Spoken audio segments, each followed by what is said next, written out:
Yeah, I'm going through the trainings myself, so I don't know if I wouldn't even call myself a master by any means, but it's a lens at least for you. Well, yeah, no, that's exactly it. I mean, we got to start somewhere, and you guys are going to be the ones that are teaching all of us, right? As you go through it. And that's the plan. I think. Yeah. Well, yeah, it seemed to make sense, right? Mm-hmm. I don't know. You want to jump in? Let's do it. All right. So I'm just asking about your educational background or training that you've had in diversity or multicultural education. Well, right now I am doing work with the district from Campbell Jones Group, facilitation work. But I've also had classes in my admin program, master's program. Where are you going for that? I went to St. Mary's. Oh, okay. Yeah.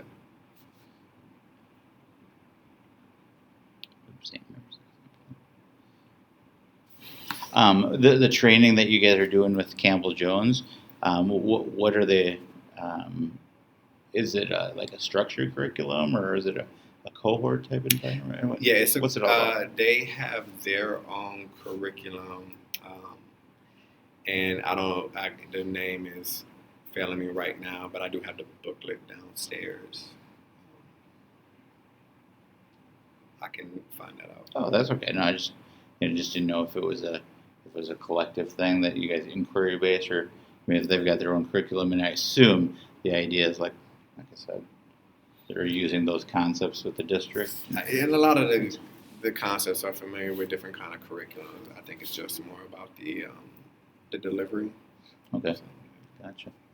So this is the key responsibilities of your position. That would have been as the diversity coordinator. But what do you think your keys will be to help us out, or as you learn this stuff? I think what I'm seeing with what I'm learning is that we want to start with the individual first and meet you where you're at, because everybody's on a different path, different journey towards equity work. And so it's really about where are you, and then going from there. And when you say the you there, are you speaking like the teachers in terms of their equity work, or the students? The teachers. Yeah. Where would you say we are? Each person's individual. Yeah. So the way that we would do a cohort, it would be smaller groups, and people find themselves during those cohorts, and then they just build from there. Gotcha. So it's kind of like the model we're doing with a lot of our students with the personalization, individualization type of deal, or? I'm not familiar with the model that we're doing with the students for personalized. You're talking about personalized learning? Yeah, just like personalized learning and how to help each student through. Yeah, I think that is probably very similar. Is where are you at?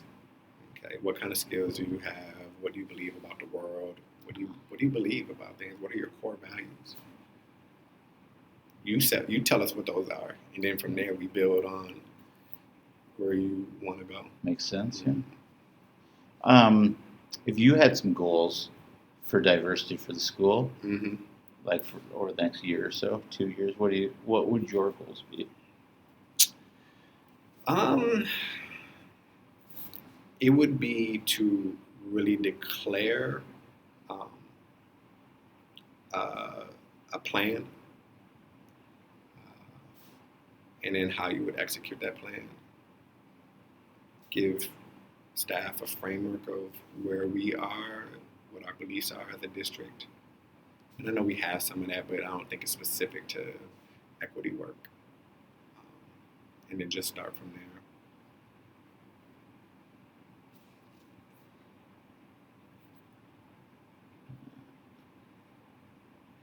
How do you think we could get that started, or what's the first step of declaring a plan? Or professional development for us? How do you get us going? Well, there's two ways. One, maybe it would just come from inside. Internally, people say, "Hey, does anybody want to meet and talk about things?" That's one way, and that's where you get some real powerful discussions. The other way is the district says, "Hey, this is what's happening. this is our point person, building to building. This is our plan. This is how we're going to start.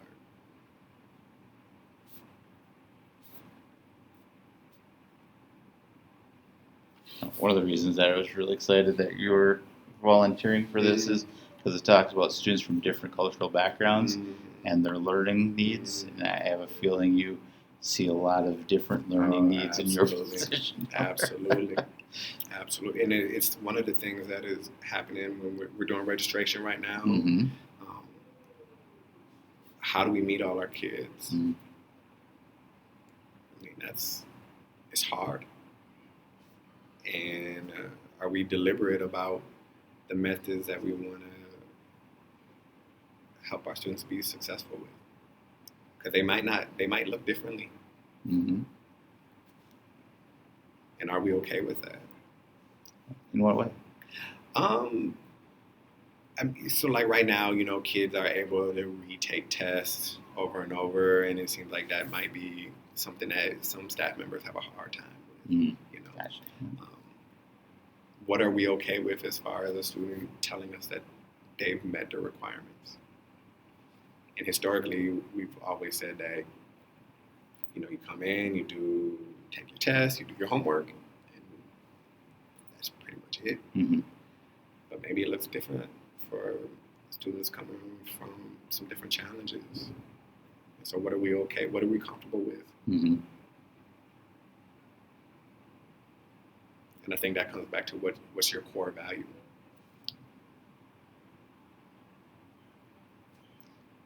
And with a core value, then we have to address each of those needs, those kids differently. Mm-hmm. Would that be the ideal situation in your mind?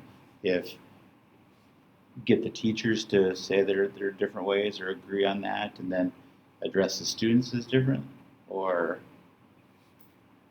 I think that would be ideal, because I think that if you can come to an understanding that people learn differently and we're okay with that, that discussion has been played, and that means that people are agreeing, people are talking to each other. And anytime you're dealing with just diversity work, you want people talking to each other. Like, bottom line is that's what you really want. You want people saying, hey, this is what I have a hard time with. Whether it's education, whether it's religious values, whether it's cultural values, you want people to voice, what it is that they have a hard time with, and then hearing from the other end, or maybe a neutral party, and being able to land on some common ground. So that voice, that talking, that common ground, you would say are the key factors to contribute to that? I think so. Yeah. Seems so simple. Well, you know what I'm saying? Yeah, but in education, education is changing so much. Mm-hmm. So the way you and I were taught, I mean, that's like, it's easy for me myself to get caught up in like, what's wrong with the way that it was delivered. It worked well for me, mm-hmm. And so, but I have to pull myself out of it. Yeah, it worked well for me. Mm-hmm. That's just me. Yeah. So it may not work well for the next person, and it hasn't worked well for other people. And some people it's not going to work well for. Mm-hmm. But I think we at least have to give it a try and see if we can meet kids. Because the kids that show up here every day, they're obviously trying to do something. I mean, they're here in the building, so they're trying to do something. Now that may mean that we have to just deliver it a little bit differently. It may take a little bit longer. And I think that might be the scary part, is like we might be talking about longer than a 4-year plan for some kids. Mm. Do we, teacher-wise, do we teach very similarly? Do we have that same philosophy that's only getting a select group of kids? I would not know, because I don't get the chance to do any teacher observation. Oh, you don't? Yeah. Okay. But I think that it'd be reasonable to come to that conclusion based on the results that we get. Yeah. I don't think anybody would argue that. And I think that the teachers that do well with students that struggle, those are probably the teachers that are teaching differently. Okay. So those are some brains to pick then. I think so. And it might purely be just relationship based. But I mean, that's still a component. I'd be very curious to see. I mean, I know we have a district philosophy, but I don't know. Most schools have a philosophy for teaching. You know, so I'm pretty sure it exists here as well. Yeah, for sure, right?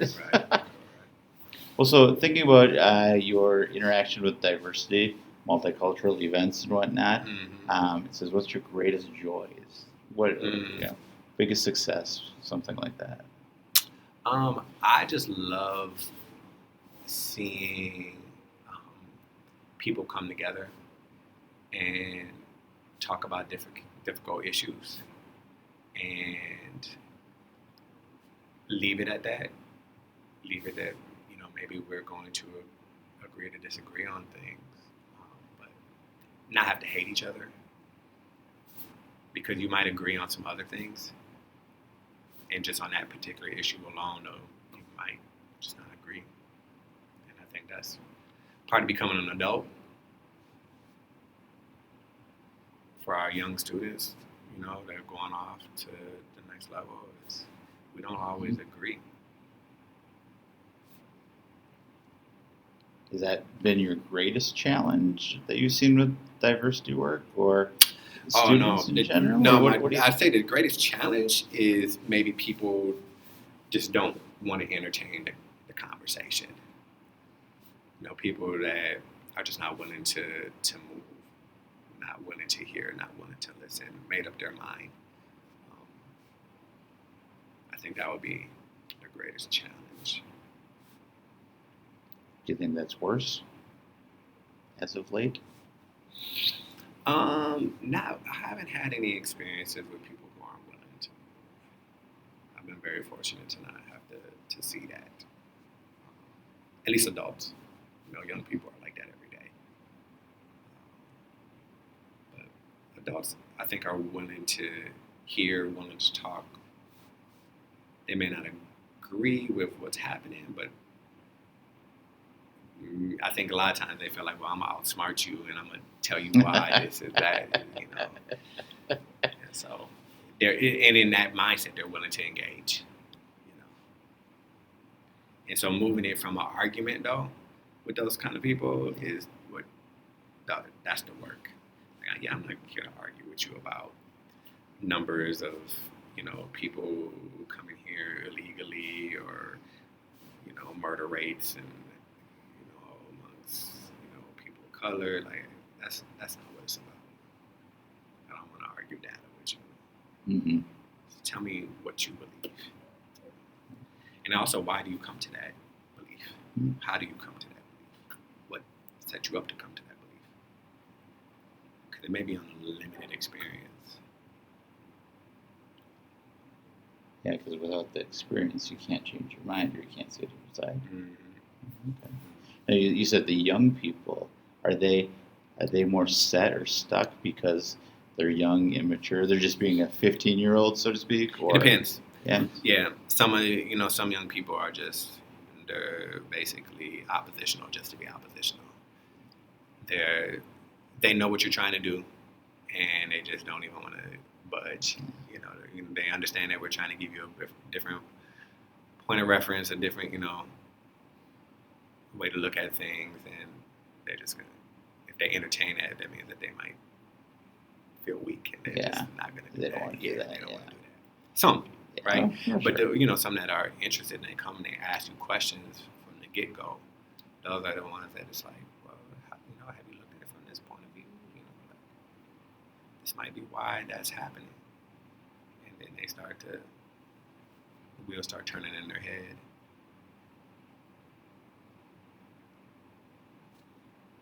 But it's all about wanting to become an adult. Yeah. I want to become. Yeah, and like that's when you get young people asking those questions, it's because they're ready to be challenged.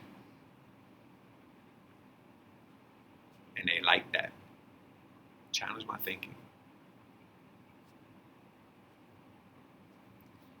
Do you have a wish, a hope that we all teachers would do in our classrooms to promote or to understand, diversity or multicultural education?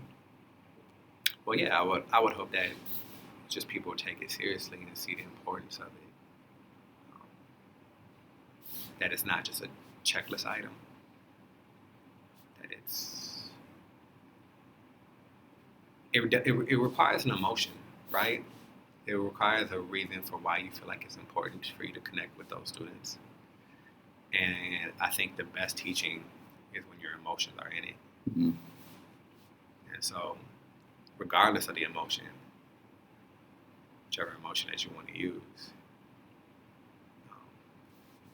I think it allows for you to connect. That's really where the learning, I think, really takes place. Mm-hmm. Now the technology side. Do these multicultural students, have you noticed any difference with the technology, in terms of our teaching and their use? Or you know what? I think what I've noticed is students who transfer in really have a hard time with our technology, the use of our technology. Like if you've been in the district, I think you have at least a grasp, you understand what it is that you're supposed to be doing with Schoology and whatnot, with the iPad. But if you've never had to use the iPad as a student and you transfer here from like another school, mm-hmm. like it's really difficult for kids to grasp the concept of, it's basically a whole other communication style. Mm-hmm. Like everyone, it's like a different language. Like, before everyone uses paper and pencil, right? Mm-hmm. And now you come here and it's like, oh, we do things on Schoology. Even though kids are most likely using phones all day, it's still a different communication style. And I noticed that that's a hard part with kids.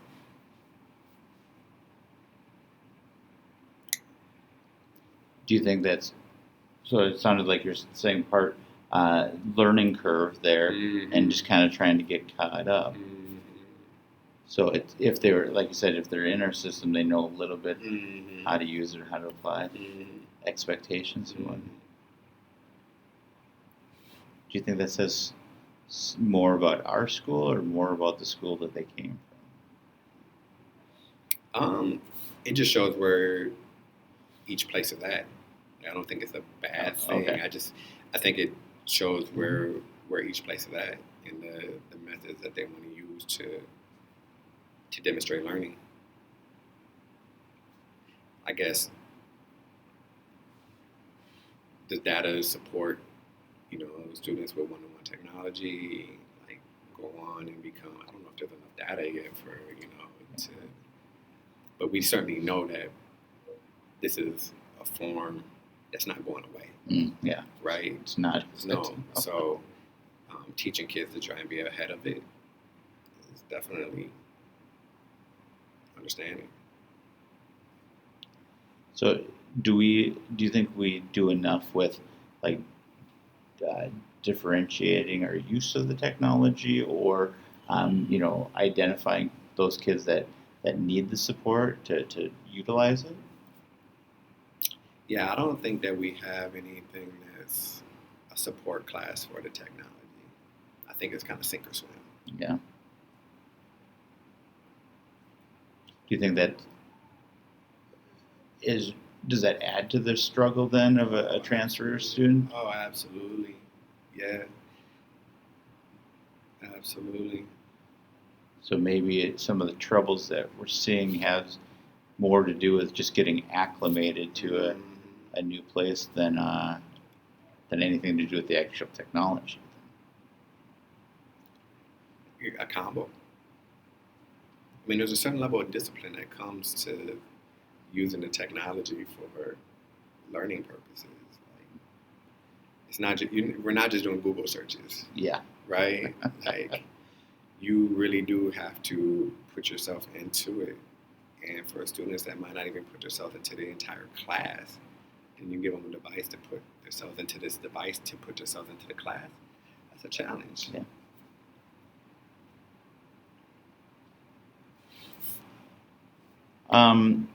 Anything else that about our diversity training, our multicultural, path here that you think I should know about, or that you'd want other people to know about?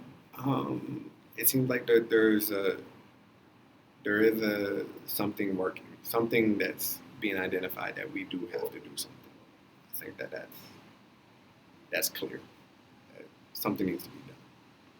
We can't just continue to swipe it under the rug. It's not going nowhere, especially for a district like this, that I imagine is seeing their numbers increase significantly year to year. It's coming. It's already here. It's only going to continue to grow. So you got to prepare your staff, like, flat out. Because if you don't prepare your staff, you take a look at Columbia Heights, you take a look at Fridley, all schools that districts that probably saw it coming, and weren't ready for it, taking their school by storm. Are we ready for it? I mean, we have some time still, but I think you got to get out in front. You can't be reactive to something like this. You really do have to be proactive. And it can't just be like on a wall somewhere. Like, there needs to be action. Mm-hmm. There needs to be tangible things for adults to do. Growing leaders in your building.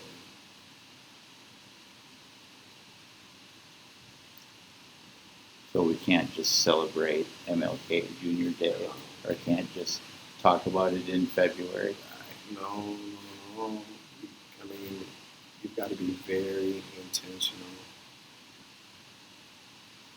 with your design, how you set up your classes, even with your just small talk with students. I think that might be a piece right there, just the casual conversation that you have with kids and how it connects to their learning could be huge.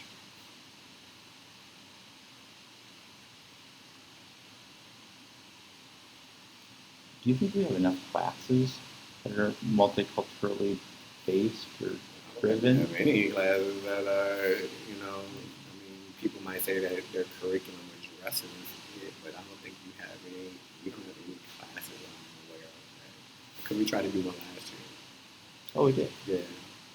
There was talk about doing a class, and I think it was called Absent Narratives. I think that's what the name of the class was going to be. Okay. I don't know if we had enough students sign. I'm pretty sure we didn't have enough students sign up for it, which is why they decided not to run it. But I think that was something like that. Just to start. Just start from it. See what kind of conversations are happening around that class.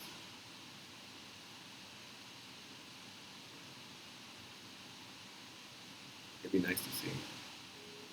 Yeah. I gotta say, it'd be nice to teach something different. Well, yeah, absolutely. Honestly, I mean, so we try to drop stuff into a unit or create a unit, or we like this latest detective mystery thing. We try to grab different authors, maybe to get some of these lost narrative ideas in there, and I think it's going pretty well. Right. We're getting some positive.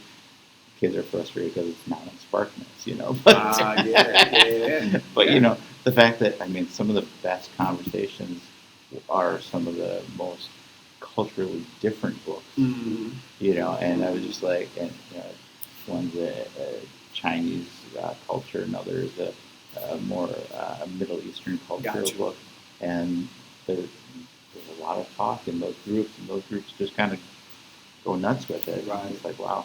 To me, that's a lot of evidence that we got to do more than just a unit.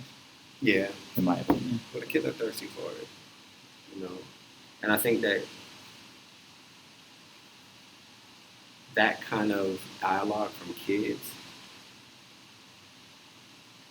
creates synergy or energy for the other classes. You know, if you get kids feeling like they're being educated, then I think it transfers on. Like it's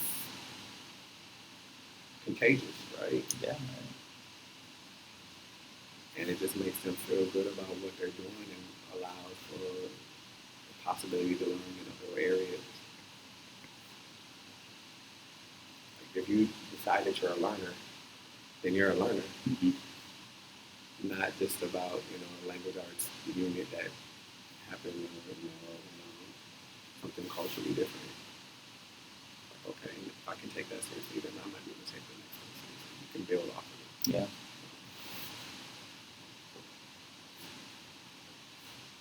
Awesome.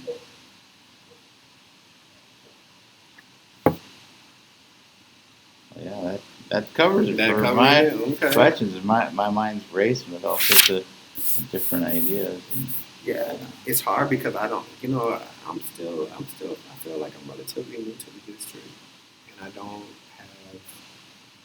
have a broad lens of the place besides what what we do, what we see, our homepage and whatnot. And so the work that I've been doing with Campbell Jones is it's good. It allows for me to see what other places are doing.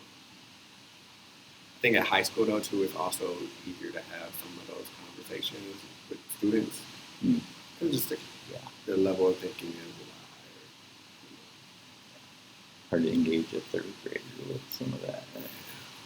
higher. I mean, at least at the same terms, I'm sure there's a lot of probably express Yeah, right. cultural differences as a third Right. grader, but maybe not with the differentiation that we need as educators to really help figure it out. Yeah, well, we definitely know that no one has it right, but we know that if you don't address it, then you really do got it wrong. And so you gotta get out there and do something.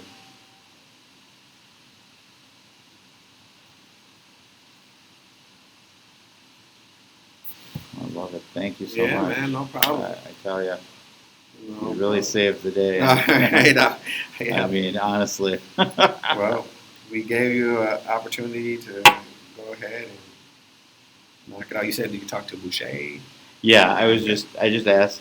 I sent the night that we found out about the assignment. I sent it to Matt and said, hey, do we have a coordinator here and blah blah. Blah. And then I was talking to Janelle and she brought up like her and John, and so I just emailed you guys. Right. And then you came up, and then I think that night, I think that one Thursday, and late night on Thursday, he's like, "Well, looks like I'm your guy," and because we don't really have one, and he mentioned this Campbell group, and we're doing some work with that. There's some other people here, and then I responded back to him, "Hey, this is what I found out. What do you think about that?" He said, "Great, go for it." So I think that sounds really good. So. I was like, awesome. I'm Glad I just could gonna help. pursue that. Yeah, glad I could help. I'm very curious to see where we're going, how we build on this place. Because we're doing all this stuff, with buildings and grounds, right? But there's also got to be a soul, Mm-hmm. like a spirit, Mm-hmm. and this all looks great and everything, but there has to be some energy that carries it through. Right. And what is that? Where does it come from? Yeah. That's the big piece. 'Cause you can have all this stuff and it looks good, but doesn't mean that anything's happening. Mm-hmm. So. And that would be my concern, that you have this product that's packaged real nicely, but nothing's really being delivered. Yeah. Yeah, if the soul's empty, they're not going to be learning what they can. That's it.